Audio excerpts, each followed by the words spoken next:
ครับขอต้อนรับเข้าสู่ชยุทธกันกรรมนะครับ วันนี้นะครับ เราจะมา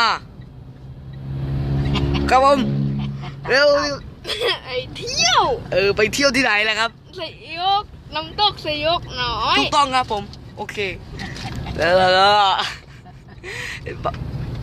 การเดี๋ยวจะลงคลิปไปเที่ยวครับก็จะถ่ายไว้ โอ้ย 3 EP นะครับโอเค แสง โอ้ยเปิดแฟลชทำไมเนี่ยโอเค 3 EP นะอันนี้ก็เป็น EP แรกอะเราจะนี่ครับกำลังจะเดินทางโอเคนี่ครับ ทีวี แต่ว่าดูวิวข้างนอกเลยครับ นี่ดูวิวข้างนอกแล้วก็นั่นครับ GPS ครับ อาหารบัวงาม โอเคครับโอเคครับ อาหารถูก ก็ขอจบ EP 1เพียงเท่านี้นะครับ แล้วก็ไปต่อกันที่ EP 2นะครับ อย่าลืมกระทืบเลย